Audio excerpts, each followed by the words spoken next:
नमस्कार दोस्तों, अपनी पाठशाला चैनल पर आप सभी का हार्दिक स्वागत है। तो मित्रों, हमेशा की तरह मैं फिर से हाजिर हूँ एक नए टॉपिक के साथ में। और आज का अपना टॉपिक होगा बाल गंगाधर तिलक का जीवन परिचय लेकर के। मित्रों, यानी हमारे स्कूल व्याख्याता भर्ती का जो प्रथम प्रश्न पत्र के प्रश्नों की श्रृंखला चल रही है, उसमें हम अध्ययन कर रहे थे राष्ट्रीय आंदोलन के प्रमुख नेता। और राष्ट्रीय आंदोलन के जो प्रमुख नेता थे उनमें हमने लाला लाजपत राय के विषय में पढ़ लिया है। और आज हम पढ़ेंगे बाल गंगाधर तिलक के विषय में संपूर्ण जानकारी, उनके द्वारा चलाए गए प्रमुख आंदोलन वगैरह। तो मित्रों, शुरू करें आज की क्लास का ये पहला प्रश्न। बाल गंगाधर तिलक का जन्म कब हुआ? यानी प्रमुख या फिर प्रख्यात भारतीय राष्ट्रवादी नेता व विद्वान लोकमान्य बाल गंगाधर तिलक का जन्म कब हुआ? तो इसका सही उत्तर होगा 23 जुलाई 1856 ईस्वी को। और मित्रों, याद रखिएगा कि तिलक का जन्म महाराष्ट्र के पश्चिमी किनारे पर स्थित रतनगिरी में चिखली गांव में हुआ था। अब बात करें आज के अगले प्रश्न की। तिलक का बचपन का नाम क्या था? यानी बाल गंगाधर तिलक का बचपन का नाम क्या था? तो इसका सही उत्तर होगा केशव। अगला प्रश्न, व्यक्तिगत रूप में पूर्ण स्वराज्य की मांग करने वाले प्रथम व्यक्ति कौन थे? यानी व्यक्तिगत रूप से पूर्ण स्वराज्य की मांग करने वाले प्रथम व्यक्ति कौन थे? तो इसका सही उत्तर होगा बाल गंगाधर तिलक, जिन्होंने 1896 ईस्वी में पूर्ण स्वराज्य की मांग की थी। मित्रों, याद रखिएगा कि उन्होंने भारत में ब्रिटिश नियंत्रण से पूर्णतया मुक्त पूर्ण स्वराज्य की स्थापना की मांग की थी। और उन्होंने उस समय एक नारा दिया कि स्वराज्य मेरा जन्मसिद्ध अधिकार है, मैं इसे लेकर रहूँगा। तो आपसे देखो, एक तो ये जो नारा दिया हुआ, इसको देकर के भी प्रश्न पूछा जा सकता है कि स्वराज्य मेरा जन्मसिद्ध अधिकार है, मैं इसे लेकर रहूँगा, यह नारा किसने दिया? तो इसका सही उत्तर होगा बाल गंगाधर तिलक ने। अब बात करें आज के अगले प्रश्न की। तिलक ने मराठी भाषा में कौन सा पत्र निकाला था? कि बाल गंगाधर तिलक ने मराठी भाषा में कौन सा पत्र निकाला था? तो इसका सही उत्तर होगा केसरी समाचार पत्र। और मित्रों, याद रखिएगा कि जो केसरी पत्र है ये 1881 ईस्वी में बंबई से प्रकाशित हुआ था। अगला प्रश्न, तिलक ने अंग्रेजी भाषा में कौन सा समाचार पत्र निकाला था? यानी बाल गंगाधर तिलक ने अंग्रेजी भाषा में कौन सा समाचार पत्र निकाला था? तो इसका सही उत्तर होगा मराठा। मित्रों, याद रखिएगा कि बाल गंगाधर तिलक ने 2 समाचार पत्र निकाले थे, एक तो केसरी और दूसरा मराठा। केसरी की बात करें तो ये मराठी भाषा में था, लेकिन मराठा की बात की जाए तो ये अंग्रेजी भाषा में 1882 ईस्वी में बंबई से प्रकाशित हुआ था। अब बात करें आज के अगले प्रश्न की। तिलक भारतीय राष्ट्रीय कांग्रेस में कब शामिल हुए? यानी लाल बाल पाल के नाम से प्रसिद्ध त्रिमूर्ति में शामिल बाल गंगाधर तिलक भारतीय राष्ट्रीय कांग्रेस में कब शामिल हुए? तो इसका सही उत्तर होगा 1890 ईस्वी में। अगला प्रश्न,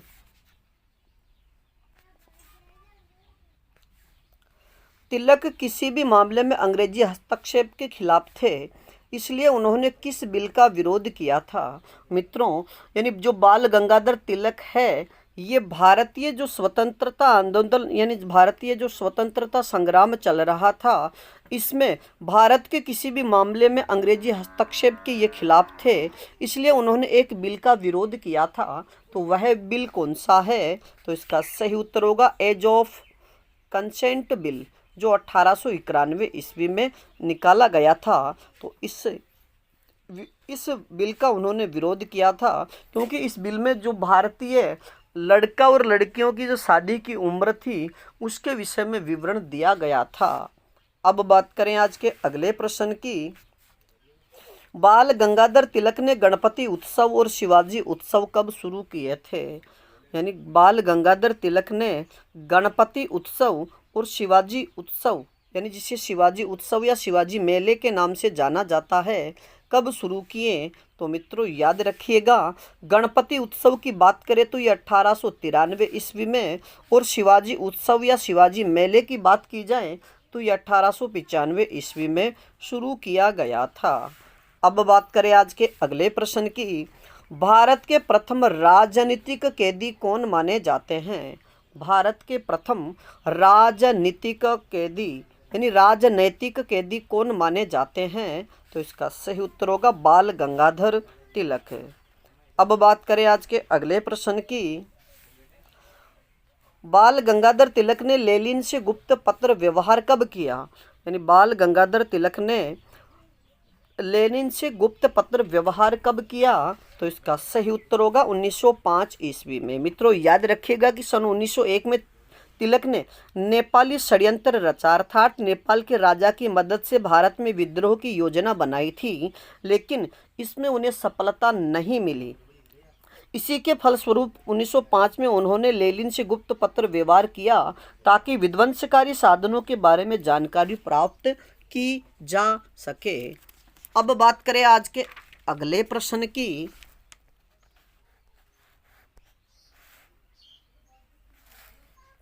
कांग्रेस उदारवादी और उग्रवादी यानी गर्म दल व नरम दल में कब विभाजित हुआ? कांग्रेस उदारवादी व उग्रवादी दलों में कब विभाजित हुआ? तो मित्रों इस प्रश्न का सही उत्तर होगा 1907 में कांग्रेस के सूरत अधिवेशन में।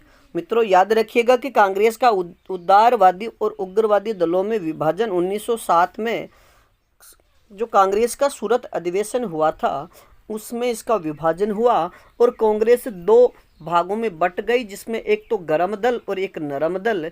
और मित्रों याद रखिएगा कि जो गर्म दल बना था इसके लाल बाल पाल नाम से त्रिमूर्ति यानी जिसने लाल बाल पाल, लाला लाजपत राय, बाल गंगाधर तिलक और विपिन चंद्र पाल, ये तीन प्रमुख नेता थे जिन्हें त्रिमूर्ति के नाम से भी जाना जाता है। अब बात करें आज के अगले प्रश्न की, बाल गंगाधर तिलक ने ब्रह्मा की मांडले जेल में कब से कब तक कैद रहे? यानी बाल गंगाधर तिलक ब्रह्मा की जो मांडले जेल में ये कब से कब तक कैद रहे? तो इसका सही उत्तर होगा 1908 से लेकर के 1914 ईस्वी तक। मित्रों याद रखिएगा कि 1908 में भारतीय प्रेस अधिनियम में कहा गया था कि किसी भी अखबार में विद्रोह फैलाने वाली सामग्री नहीं छापी जाएगी, लेकिन बाल गंगाधर तिलक ने अपने केसरी में उत्तेजक लेख छापे जिससे उन्हें 6 वर्ष के लिए कारावास की सजा दी गई और ये 6 वर्ष का कारावास उन्होंने 1908 से 1914 तक ब्रह्मा की मांडले जेल में व्यतीत किया था। और याद रखिएगा कि ब्रह्मा की मांडले जेल में रहते हुए ही बाल गंगाधर तिलक ने गीता भाष्य की रचना की थी और वहीं पर इन्हें मधुमेह की बीमारी भी हो गई थी। अब बात करें आज के अगले प्रश्न की, बाल गंगाधर तिलक ने होम रूल लीग का गठन कब किया? बाल गंगाधर तिलक ने होम रूल लीग का गठन कब किया? तो इसका सही उत्तर होगा 1906 ईस्वी में। मित्रों याद रखिएगा कि 1908 से 1914 तक 6 वर्ष की कैद से मुक्त होने के बाद जब स्वदेश यानी भारत वापस लौटे तो वे उदारवादी हो गए और उन्होंने एनी बेसेंट को अपना नेता मान लिया और उनके सहयोग से उन्होंने होम रूल मूवमेंट में सक्रिय रूप से भाग लेकर होम रूल लीग की स्थापना की थी। अगला प्रश्न,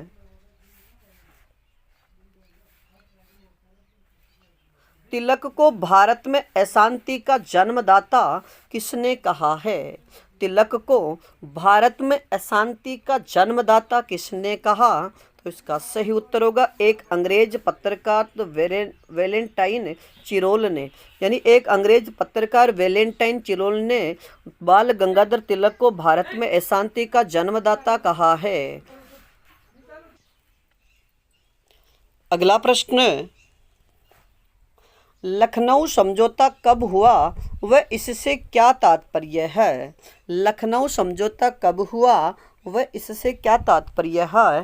तो इसका सही उत्तर होगा यानी 1916 ईस्वी में लखनऊ अधिवेशन में तिलक ने हिंदू नेताओं को समझाया जिससे मुस्लिम लीग से समझौता हुआ, उसे लखनऊ समझौते के नाम से जाना जाता है। तो मित्रों अगर सीधा प्रश्न पूछ लिया जाए कि लखनऊ समझौता कब हुआ, 1916 ईस्वी को। और लखनऊ समझौता किस किस के मध्य हुआ, तो ये हिंदू नेताओं और मुस्लिम लीग के जो नेता थे उनके मध्य जो समझौता हुआ उसे लखनऊ समझौते के नाम से जाना जाता है। अगला प्रश्न, हिंदू राष्ट्रवाद का पिता और भारत का बेताज बादशाह किसे कहा जाता है? हिंदू राष्ट्रवाद का पिता और भारत का बेताज बादशाह किसे कहा जाता है? तो इसका सही उत्तर होगा बाल गंगाधर तिलक। और मित्रों याद रखिएगा कि बाल गंगाधर तिलक को लोकमान्य के नाम से भी जाना जाता है, और लोकमान्य का सीधा अर्थ है पूरे संसार में सम्मानित व्यक्ति। अगला प्रश्न, तिलक की प्रमुख पुस्तक कौन कौन सी है? बाल गंगाधर तिलक की प्रमुख पुस्तकें कौन कौन सी है? तो इसका सही उत्तर होगा Arctic home of the Vedas, tints of the new party, और अगली पुस्तक है इनकी गीता रहस्य। और मित्रों याद रखिएगा कि तिलक ने अक्टूबर 1893 में पुणे में एक अन्वेषणात्मक ग्रंथ की रचना की थी जिसका नाम है द ओरियन। और द ओरियन जो ग्रंथ है ये researches into the an antiquity of the Vedas. अब बात करें आज के अगले प्रश्न की, बाल गंगाधर तिलक की मृत्यु कब हुई? बाल गंगाधर तिलक की मृत्यु कब हुई? तो इसका सही उत्तर होगा 1 अगस्त 1920 ईस्वी को मुंबई में। अगला प्रश्न, तिलक की मृत्यु के बाद किसने उन्हें आधुनिक भारत का जन्मदाता कहा है? यानी तिलक को एक श्रद्धांजलि रूप में या श्रद्धांजलि के रूप में उन्हें आधुनिक भारत का निर्माता किसने कहा? तो इसका सही उत्तर होगा महात्मा गांधी ने। मित्रों याद रखिएगा कि जब तिलक की मृत्यु हुई तब महात्मा गांधी के द्वारा एक आंदोलन की शुरुआत की गई थी, और वह आंदोलन था यानी वह आंदोलन भी 1 अगस्त 1920 से ही वो शुरू किया गया, असहयोग आंदोलन। लेकिन उसी समय और तिलक की मृत्यु भी 1 अगस्त 1920 को ही हो जाती है, और उनकी मृत्यु के बाद महात्मा गांधी ने उन्हें आधुनिक भारत का निर्माता कहा है। अगला प्रश्न, तिलक को भारतीय क्रांति का जनक किसने कहा? यानी बाल गंगाधर तिलक को भारतीय क्रांति का जनक किसने कहा? तो इसका सही उत्तर होगा पंडित जवाहरलाल नेहरू ने। अगला प्रश्न, एकमात्र ऐसे क्रांतिकारी नेता जो कभी भी कांग्रेस के अध्यक्ष नहीं बने, यानी भारत के ऐसे नेता कौन थे जो कभी भी कांग्रेस के अध्यक्ष नहीं बने? तो इसका सही उत्तर होगा बाल गंगाधर तिलक। अगला प्रश्न, किस अधिवेशन के लिए बाल गंगाधर तिलक को अध्यक्ष हेतु चुना गया था? यानी वह कौन सा अधिवेशन था जिसके लिए बाल गंगाधर तिलक को अध्यक्ष पद हेतु चुना गया था? तो इसका सही उत्तर होगा 1918 ईस्वी में। मित्रों याद रखिएगा कि 1918 में जो कांग्रेस का अधिवेशन होने वाला था उसके लिए बाल गंगाधर को चुना गया था, लेकिन इस समय बाल गंगाधर तिलक भारत में न होकर लंदन गए हुए थे, इस वजह से वो कांग्रेस के अध्यक्ष नहीं बन सके। अगला प्रश्न, 1918 में तिलक के अध्यक्ष पद हेतु उपस्थित नहीं होने पर उनका स्थान किसने लिया? कि 1918 में कांग्रेस का होने वाला जो अधिवेशन था उसके लिए बाल गंगाधर तिलक का नाम चयन किया गया, लेकिन ये लंदन में होने की वजह से उपस्थित नहीं हुए, और इसके बाद में उनका स्थान किसने लिया? तो इसका सही उत्तर होगा मदन मोहन मालवीय ने। तो मित्रों आज के लिए इतना ही, बाकी फिर मिलेंगे एक नए टॉपिक के साथ। तब तक आप अपने अध्ययन में जुटे रहिएगा, और अपनी पाठशाला बाय BN सर चैनल पर नए हो तो हमारे चैनल को लाइक, सब्सक्राइब और अपने मित्रों तक शेयर जरूर कीजिएगा। धन्यवाद। ओके।